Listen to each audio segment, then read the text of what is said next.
Vamos lá, minha gente, a escalação do Inter para encarar o Vitória, como é que volta essa equipe do Roger Machado depois da pausa? E mais uma perguntinha, o Bernabé vai jogar, terá condições? A informação que eu tenho, Kelly, é que o Bernabé ainda não foi totalmente liberado, não foi totalmente reintegrado aos trabalhos com bola, ele participa de algumas atividades, treinamento com choque, com dividida, ele não participa, até porque é de se espantar o fato do Bernabé já ter voltado aos trabalhos com bola. É uma recuperação, olha, toque de caixa. Ele teve uma lesão grau 3 divulgada pelo Inter, grau 3 na coxa. E só para se ter uma ideia, o Soteldo no Grêmio teve uma lesão grau 3 e voltou em 50 dias. O Grêmio anunciou 57 dias. E o Grêmio anunciou que fez uma recuperação com câmera hiperbárica e tudo mais. E já foi assim, nossa, o cara voltou em 57 dias. Foi rapidão. Porque geralmente uma lesão grau 3 demora, sei lá, no mínimo 90 dias, né, Munari? E o Bernabé em 40 dias já tá em campo, treinando, mas não totalmente liberado. Por isso, contra o Vitória não vai. Pra mim, o grande ponto dessa escalação do Inter, o Aguirre vai ser o titular. Tá joga Aguirre. Joga o Aguirre na lateral E direita. o goleiro? Rocher. Rocher. Rocher tá de volta. Pra mim, o grande ponto é o Thiago Maia, inclusive uma matéria que a gente fez, publicada em 0 Hora, em GZH. Fala, mau caráter. Não, Thiago Maia é de 5. Isso. Tá, ao final das contas, tira aqui o meu mistério da minha vida.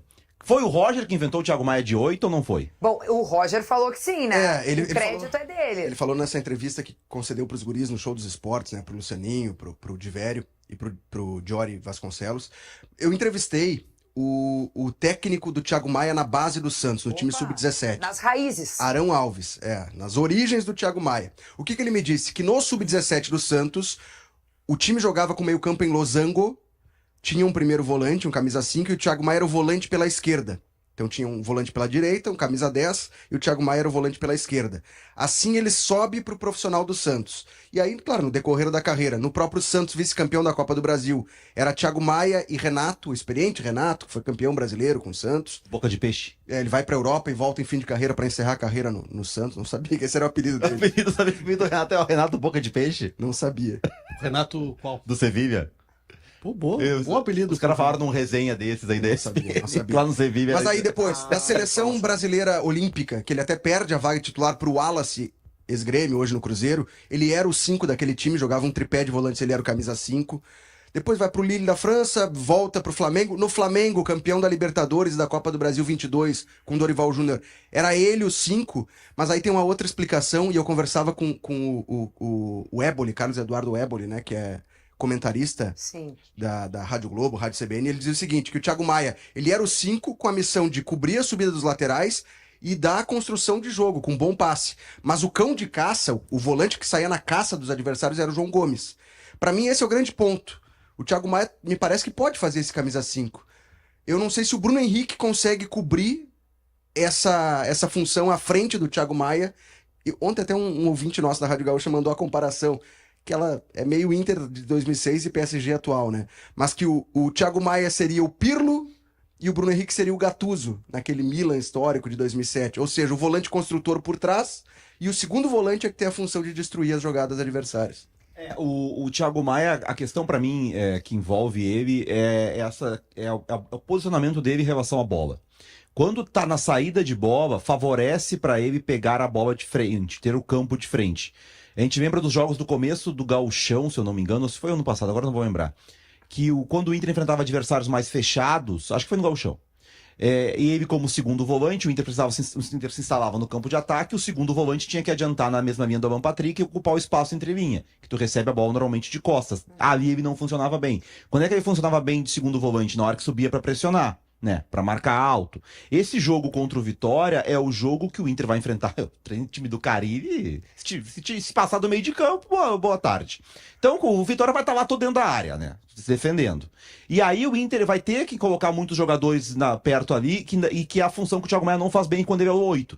O Bruno Henrique faz bem essa função de segundo, chegando na mesma linha do Alan Patrick. O Inter com a bola contra o Vitória vai ter o Carboneiro e o Wesley muitas vezes se aproximando do Borré por dentro. O Aguirre e o Ramon passando para fazer uma linha de 5. E aí vai ter os dois zagueiros, o Thiago Maia e o Bruno Henrique numa outra linha com o Alan Patrick, né? Então, assim, esse espaço que tem que ocupar na entrelinha, o Thiago Maia, quando é o segundo volante, ele não vai bem, vai favorecer para ele pegar essa bola de frente. Ah, bom, mas daí depois o Inter vai ao Maracanã pegar o Flamengo. Aí vai exigir mais marcação, aí pode ser que ele sofra jogando primeiro. Tanto que o Roger diz o seguinte, que para esse jogo contra o Vitória, que não tem o Fernando lesionado, e não vai ter tão logo, né? E não vai ter o Ronaldo que tá suspenso, para este jogo, o Thiago Maia é o 5. E talvez Ceará depois. Contra o Ceará, sim. Mas aí Santos na Vila, aí acho que volta o Ronaldo. Uma coisa que me chama a atenção nessa fala do Munari é que o Roger confessa na entrevista para os guris que o Thiago Maia, que também concorda que o Roger o inventou como 8, ele se sente um pouco mais produtivo nessa posição, me pareceu, Felipe Duarte, enquanto tu me entrega um mate aqui, muito gentilmente. Ele diz que ele tem um pouco mais de produtividade como 8 em algum momento daquela entrevista, pelo menos o Roger confessa isso. Isso é porque o Thiago Maia muitas vezes chegava na frente, o Roger brinca, né, que o próprio Thiago Maia disse o seguinte, olha, tu me liberou pra chegar na frente, eu comecei a fazer gol, meu passe cresceu Isso. e eu gostei. Exato. Ou seja, gostou de chegar na frente e fazer gol. É uma função diferente ao que o Thiago Maia faz como profissional, mas na base ele já fazia isso. Então, na verdade, é uma volta às origens dele como profissional. No início no Santos como profissional, no Flamengo multicampeão, ali o Thiago Maia foi o camisa 5, mas como disse o Munari, era uma outra proposta de jogo, onde o Flamengo era o propositor e o time adversário é que se fechava. E eu sei que já bateu o tema ali, mas só pra questão do Thiago Maia, pra mim o Thiago Maia, mais a questão dele é mental, dele tá realmente focado e tal em jogar bem aqui, do que bola. Porque o Thiago Maia bem... como primeiro volante me preocupa menos que o Bruno Henrique como segundo. Eu acho que o Inter, se o Thiago Maia conseguir jogar, o Thiago Maia de primeiro, ele vai entregar mais do que o que entrega como segundo, e o Bruno Henrique como segundo, que eu acho que é um problema. O Bruno Henrique não tem conseguido jogar bem, o primeiro semestre dele não foi bom, e eu acho que essa é uma contratação que o Inter tem que fazer, o Inter tem que trazer esse segundo volante. Muito bem, gente. Comentários que estão chegando por aqui da nossa audiência. Antes de ler qualquer coisa que pudesse estar relacionada ao assunto, eu quero dizer que nada passa despercebido por quem assiste ao Segue o Fio. Então, temos um comentário por aqui do Eduardo Santelena, que diz o seguinte: o Marco tá com a camisa do Renato do jogo contra o Chelsea. A mesma camisa, aí em imagens vocês acompanham. Ele usou um quadriculado também, meio azul com branco, assim, né? Tem detalhes em vermelho na minha camisa. Tem detalhes em Ué? só Mas o do Renato deve ter na também. pequena costura da marca ali tem um vermelhinho. Ó. Não, mas o quadriculado é azul e branco, basicamente. Eu não entendo muito de tem um moda. vermelho, ó. Munari, por favor, não tem um vermelhinho aqui, ó? Não tem. Aqui, um Mensagem subliminar. Aqui, ó. Tem um vermelhinho, não tem? Não tem. É. Tá. Eu não entendo muito de moda, Kevin. Mas que tá parecida, tá, né? Não parece, Munari. O Marco também não, mas talvez o Felipe tu entendam. O visual, assim, camisa de botão e tal, igual e boné, aceitável? Desse do Renato? Não. Pode usar assim no final de semana, não tem Sim. problema? Acho que Tu não tirando gosta do boné? acho que o boné talvez seja o O ponto. boné mas tem era um pouco desfile mais de moda. esportivo, né? Mas era um Tá desfile bom? de Não moda ou era entendo, uma tô partida de perguntando pra futebol? quem entende. Tá, mas era um desfile de moda ou uma partida de futebol? Não, Tava calor, tava com sol, ele botou Eu já teria botado uma bermuda. Tu lembra do Sapinto que andava de calção no Vasco, o Não, treinador? eu entendo essa português? questão, porque recentemente tivemos um técnico de smoking, né?